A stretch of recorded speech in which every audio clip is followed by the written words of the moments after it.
Those are the two classics, aren't they? They would never do that, and if they did, the media would tell us about it.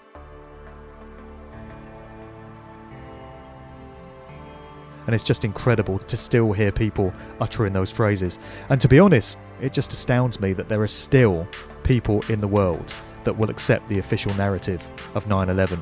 Bin Laden did it. It was 19 Arabs with box cutters and all the rest of it. And, the US government couldn't possibly have known it was coming.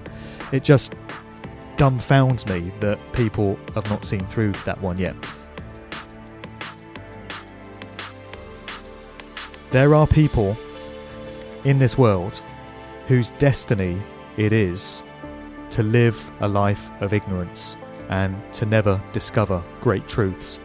It comes down to the true nature of reality and what we're all doing here, which is something I've spent a great deal of time musing and reflecting on over the past 5 years. I've listened to the thoughts of many researchers and authors in this area, and I've come to the understanding that before each of us incarnates into this reality, we make the choice in a form of higher consciousness, our higher selves, our spirit souls. We make certain choices as to the type of life we're going to live. So a great deal of that comes pre-planned. There is, of course, a lot of flexibility, which is where free will consciousness comes in, because if every aspect of your life was pre-planned, there would be no free will.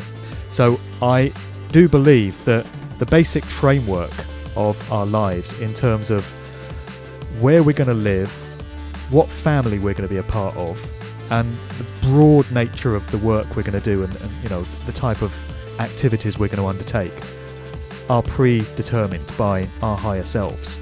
And then everything else is open to free will, and we can veer off in one direction or another depending on the choices that we opt to take during our time here.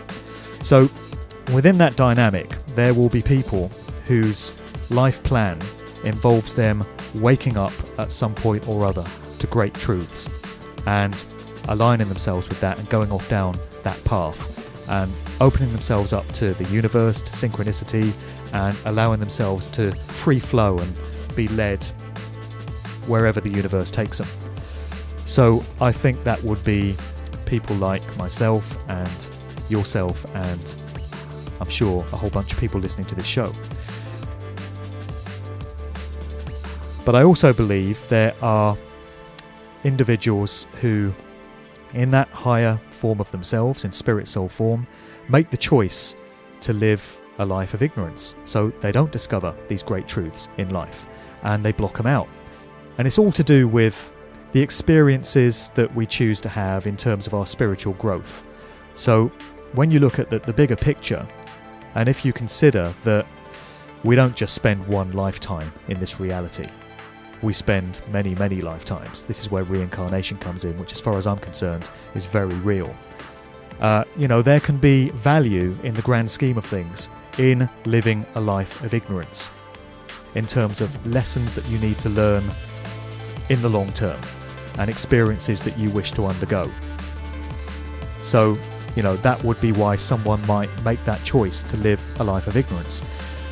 And so when you get people that do wake up to truth and then get very passionate about trying to communicate that truth to others, as you should, because you take on an obligation and a responsibility when you come to understand great truths to try and impart those to other people, to anyone that will listen and take it upon themselves. We all encounter people that just don't want to hear it. They're not having it.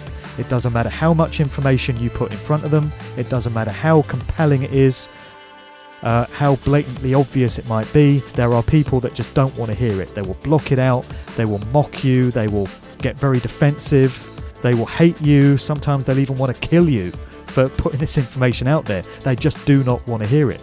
And it becomes clear that you reach a point where you've just got to back off from these individuals because you're never going to be able to get through to them. It's kind of written that you're never going to be able to get through to them. And the ones that you need to concentrate on imparting truthful information to are the ones that show some little spark of recognition of what it is you're talking about. you can always tell these people. There's a little glint in their eye, or there's something about their behaviour that shows that they are actually open to this information, or potentially open to it. And they're the people that you need to work on. But the other group, really, you could waste an entire human lifetime trying to get through to them in terms of imparting truth, and you'll still never be able to do it. That's my view on things. People might disagree, but as I say, after a great deal of reflecting and studying of these areas, that's the conclusion I've come to.